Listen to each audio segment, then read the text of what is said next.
नमस्कार साथियों, मैं हूं राजू कुमार। स्वागत है आप सभी का आपका अपना चैनल मैथ मनपसंद पर। आज के क्लास में हम लोग जानेंगे मैट्रिक परीक्षा 2021 में आने वाले वस्तुनिष्ठ प्रश्नों के सवालों के हल, जो कि आपके लिए बहुत ही ज़रूरी है। मैट्रिक में जिस विद्यार्थी का गणित कमज़ोर है, ऐसे विद्यार्थी के लिए हम बहुत ही स्पेशल क्लास बना के लेके आए हैं कि अगर आप बहुत कम तैयारी है, बहुत कुछ कम जानते हैं, फिर भी गणित में ऐसे मैथमेटिक्स है जिसको कि आप आसानी से समझ के बना सकते हैं। बहुत सारे विद्यार्थी क्या करते हैं कि जानते हुए भी उस सवालों को हल नहीं कर सकते हैं। तो आइए ऐसे ही सवाल लेके आए हैं आज आपके पास, जो कि कम समय में आप इसको आसानी से सीख सकते हैं। और यहाँ सीखने के बाद जो आपके पास गेस पेपर है, मॉडल पेपर है, या क्वेश्चन बैंक है, या जिससे आप तैयारी करते हैं, टेक्स्ट बुक है, उसके सवालों को आसानी से आप बना सकते हैं। बहुत ही बेहतरीन तरीके से और आसान तरीके से यहाँ आप सीखिए और वहाँ आप बनाइए। देखिए, आप बहुत तेज़ी से आसानी से बना सकते हैं और सही उत्तर के साथ। तो आज हम आपके पास लेके आए हैं बहुलक से संबंधित सवाल, जो कि जितने भी 10 वर्ष से पूछा गया है। बहुलक किस प्रकार से, क्वेश्चन बहुत छोटा है लेकिन इसमें भी नंबर आता है, इसको आपको जानना बहुत ज़रूरी है। तो जिस तरह से बहुलक को पूछा गया है आज तक, वो और प्लस आपका मॉडल और नए पैटर्न पर आधारित प्रश्नों को सजा के हम लाए हैं। इसको देखने से, समझने से, जानने से आपको बहुत फ़ायदा होगा, आपके अंक में बढ़ोतरी होगी। तो आज के क्लास को स्टार्ट करते हैं बहुलक से। तो बहुलक में जैसा कि ये प्रश्न, इस तरह का आपको प्रश्न रहेगा। प्रश्न नंबर 1 में है 2, 5, 7, 3, 3, 6 का बहुलक होगा। इसमें आपको पूछेगा A, B, C, D, इस तरह से पूछा रहेगा कि इसका इतना, उसका उतना, उसका उतना। तो आपको करना क्या है, यहाँ A, B, C, D हमने दिए हैं। दूसरे सवाल से हम शुरू करेंगे। यहाँ पहले बहुलक को समझना होगा कि बहुलक है क्या। अगर आप मैट्रिक का परीक्षा देने जाते हैं और आपसे पूछ दिया जाता है कि इस तरह का कुछ अंक रहेगा और कहेगा इसका क्या बहुलक होगा या इसका बहुलक कितना होगा, तो अगर आप ध्यान नहीं दिए इस चीज़ पे तो आपको लगेगा ये बहुलक क्या होता है, जो कि बहुत ही आसान है। बहुलक का मतलब होता है जो अंक बहुत बार आया है। जी हाँ साथियों, ध्यान से सुनिएगा। जो अंक बहुत बार आया है उसे ही बहुलक कहते हैं साधारण शब्दों में। ऐसे तो इसका परिभाषा कुछ और है, लेकिन साधारण शब्दों में समझने के लिए, चूँकि आपके पास मैट्रिक का तैयारी करने में समय कम है, इसीलिए बहुलक का मतलब हुआ जो अंक बहुत बार आया उसे बहुलक कहते हैं। जैसे यहाँ लिखा हुआ 2, 5, 3, 2, 5, 7, 3, 3, 6। तो सबसे पहले क्या करेंगे कि हमसे किसी भी प्रकार का मिस्टेक न हो, तो सबसे हम पहले इसको सजाएंगे एक तरफ से, छोटी अंक से लेके बड़ी अंक तरफ। तो सबसे पहले यहाँ देखते हैं, मान लीजिए 2 है, उसके बाद 3 है, फिर 3 है, फिर क्या है 5 है, फिर 6 है, फिर 7 है। इस तरह अंक को सजा लिए। अब हमको गिनती करना है कि सबसे अधिक बार कौन अंक आया है। तो सबसे अधिक बार कौन अंक आया है, आप यहाँ देखते हैं 2 एक बार है, 5 एक बार है, 6 एक बार है, 7 एक बार है, लेकिन ये जो 3 देख रहे हैं, 3 और 3 2 बार आया है। तो इसका बहुलक कितना हुआ, 3 आंसर। यानी कि 2, 5, 7, 3, 3, 6 का बहुलक कितना होगा, 3। तो आपके जो ऑप्शन में दिया रहेगा, आप बहुत ही आसान तरीके से इस तरह से समझ जाएंगे और उसका बहुलक निकाल। आइए अब इस तरह के सवाल को देखते हैं। यहाँ आपने देखा ये सीधा था, बन गया। अगर ऐसे ही सवालों के स्थान पर अगर इस तरह का सवाल आ जाए कि 2, 3, 0, 3, 2, 6 का बहुलक होगा, और आपको ऑप्शन में दिया रहेगा ए में रहेगा 2, बी में रहेगा 2.16 और सी में रहेगा 2.5। तो ऐसे सवाल अगर आ जाए बहुलक में, तो आपको क्या करना है, कैसे जानना है, तो इसमें भी वही काम करना है। क्या करना है, मान लीजिए सबसे पहले 0 है, फिर कितना है 2 है 2 बार, उसके बाद 3, उसके बाद 3, उसके बाद क्या है 6, इस तरह का है। तो यहाँ हम क्या देखते हैं कि 0 एक बार है और 6 एक बार है, लेकिन ये दोनों 2 बार है, यानी कि ये भी है और ये भी है। लेकिन हमको उत्तर तो ऐसा नहीं है, ऑप्शन में भी ऐसा नहीं है। आप देख रहे हैं, अच्छा से ध्यान से देखिए। तो हम क्या करेंगे, ये जो है एक इसका और एक इसका, 3 2 कितना हुआ 5, और ये जो 2 अंक है इसमें 2 से भाग दे दीजिए, ये हो जाएगा 2.5। तो आंसर कितना होगा इसका सी, इसका आंसर होगा सी नंबर। ध्यान से देखिए, फिर से एक बार समझिए।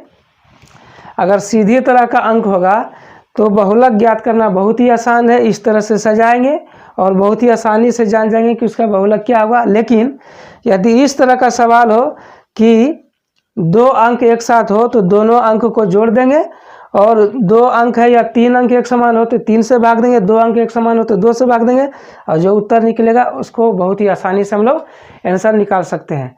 आपको अभी और आगे इसी तरह का हर तरह का बहुलक बताया जाएगा कि कोई किसी भी तरह का सवाल आ जाए तो आपसे छूटेगा नहीं, आपको नंबर अवश्य बढ़ेगा और अवश्य नंबर आएगा। आइए अब सवाल नंबर 3 को देखते हैं। इसमें क्या देख रहे हैं कि यहाँ अंक दिया हुआ है और ये खाली जगह छोड़ दिया, बस कोई ज़्यादा अंतर नहीं, सिर्फ प्रश्न का मॉडल बदल दिया है। तो इसमें भी कुछ नया मत सोचना है, इसी में से कोई एक उत्तर है। आइए देखते हैं इसको कैसे निकालते हैं, फिर ही उसी तरह सजा लेंगे ताकि किसी तरह का गलती ना हो। 2 2 उसके बाद है 3 3 एक बार, उसके बाद 3 एक बार, उसके बाद 4, उसके बाद 2 बार है 5, 3 बार है 5, 1 2 3, 3 बार 5 और 2 बार है 6। ठीक है, अब यहाँ क्या देखते हैं कि ये है 2 बार, ये 1 बार और 1 बार और 5 है 3 बार, तो इसका उत्तर सीधे होगा बहुलक बराबर 5। बहुलक बराबर 5 हो गया और उसका उत्तर ये डी सही है। तो किसी भी प्रकार का प्रश्न हो, आप बहुलक को अच्छे से देखते जाइएगा और अच्छे से समझते जाइएगा, ताकि यहाँ सीखने और समझने के बाद आपके पास जो बुक है जिससे आप मैट्रिक की तैयारी कर रहे हैं, उसका कोई भी सवाल हो, कैसा भी सवाल हो बहुलक में, आपसे ज़रूर बनेगा। आइए अब अगले सवाल की ओर चलते हैं। कई बोर्ड एग्जाम में इस तरह का भी सवाल को पूछा गया, हो सकता है इस बार पूछ दे, ये बोर्ड मॉडल क्वेश्चन भी है। तो यहाँ लिखा हुआ है सवाल की सूत्र से बहुलक की गणना के लिए वर्गों की लंबाई होनी चाहिए। इसमें अंक नहीं दिया हुआ है, बहुलक के बारे में पूछा गया है, तो हमको बहुलक के बारे में भी पूर्ण जानकारी होनी चाहिए। जो आपसे सवाल किया है कि सूत्र से बहुलक की गणना के लिए वर्गों की लंबाई होनी चाहिए। ऑप्शन ए में दिया है समान, बी में दिया है वो समान, सी में दिया है काफ़ी अधिक, और डी में दिया है कोई, इनमें कोई नहीं। तो इस सवाल का सही जवाब होगा क्वेश्चन नंबर ए का ये समान, क्योंकि सूत्र से बहुलक की गणना के लिए वर्गों की लंबाई समान होती है, इसलिए उत्तर इसका क्या होगा समान। इस सवाल को अगर पूछ दे तो आपको क्या लिखना है कि वर्गों की लंबाई होनी चाहिए, बहुलक की गणना के लिए क्या होनी चाहिए समान होनी चाहिए। इसको आप भूलिएगा नहीं, जब बोर्ड में आ जाए तो आपको समान पे गोला रंगाना है। ठीक, बहुलक के अंतर्गत आइए अब कुछ ऐसे सवाल को देखते हैं जो कि कई बार बोर्ड परीक्षा में पूछा गया है और इस बार भी पूछ सकता है, इन सभी क्वेश्चन से भी एक बार आ सकता है। इनमें पहला सवाल है, इस प्रकार का क्वेश्चन रहेगा, किसी बारंबारता का बहुलक होता है, किसी बारंबारता का बहुलक होता है। ऑप्शन में रहेगा ए में माध्यक का मान कम से कम, बी में है, बी में कम से कम बारंबारता का मान, और सी में है अधिकतम बारंबारता का मान, और इनमें से कोई नहीं। तो इसका सही आंसर है सी, इसका सही आंसर है सी, यानी कि बारंबारता का बहुलक, जो सबसे अधिक बारंबारता का मान होता है वही बारंबारता का बहुलक होता है। तो इसका किसी बारंबारता का बहुलक होता है, क्या सही आंसर है अधिकतम बारंबारता मान, जिसका अधिकतम बारंबारता मान होता है वही बारंबारता का बहुलक होता है। आप इसे अच्छी तरह से याद रखेंगे। तो आइए अब दूसरे सवाल की ओर चलते हैं, इसको मिटा देते हैं ताकि आपको समझने में आसानी हो। दूसरा सवाल जैसा कि आप देख रहे हैं लिखा हुआ है, माध्यक का 3 गुना, जी हाँ साथियों ध्यान से देखिएगा सवाल को, माध्यक का 3 गुना और माध्य के दूना का अंतर कहलाता है। इस तरह का भी सवाल कई बार पूछा गया और बोर्ड मॉडल भी है, इस बार भी पूछ सकता है। तो इसका सही आंसर होगा, जैसे कि ए में ऑप्शन है माध्य, दूसरा में बी में बहुलक और सी में माध्यिका और डी में इनमें से कोई नहीं। तो इसका सही आंसर है बहुलक, यानी माध्यक का 3 गुना और माध्य के दूना का अंतर क्या कहलाता है, बहुलक। इसको आप याद रखेंगे, यदि परीक्षा में पूछ दिया तो आपको इसका आंसर बहुलक में देना है। इस सवाल को भी फिर मिटा देते हैं ताकि आपको सवाल को समझने में किसी भी प्रकार का डिस्टर्ब न हो और सवाल दिखे। आइए अब इस सवाल की ओर चलते हैं। यहाँ दिया हुआ है वितरण में, कई बार बोर्ड परीक्षा में पूछा गया है मैट्रिक का, कि वितरण में अधिकतम बारंबारता वाला वर्ग कौन सा वर्ग कहलाता है। यहाँ खाली जगह दिया रहेगा, क्या रहेगा, वितरण में अधिकतम बारंबारता वाला वर्ग कहलाता है। कौन सा वर्ग कहलाता है, तो इसका सही उत्तर है बहुलक वर्ग कहलाता है। क्या कहलाता है, बहुलक वर्ग, यानी कि वितरण में अधिकतम बारंबारता वाला वर्ग को बहुलक कहते हैं। ठीक है, इस तरह के सवालों को आप याद रखेंगे।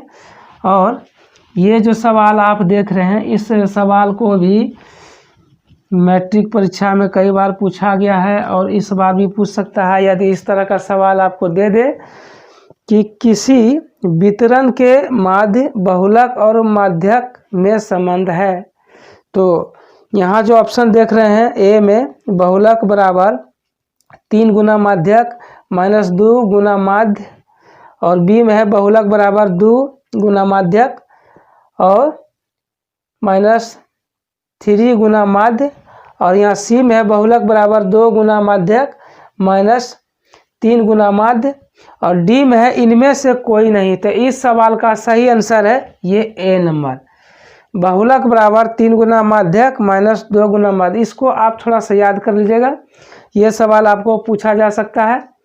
तो आपने देखा कि बहुलक में मैट्रिक के परीक्षा में किस किस तरह से सवाल आते हैं और उसका सही आंसर क्या है। आशा करता हूँ आप लोग इस बहुलक में, जो कि इस बार 2000 मैट्रिक 21 के सवालों में ऑप्शन के रूप में आएंगे, उसको आपको सही तरीके से बनाना है।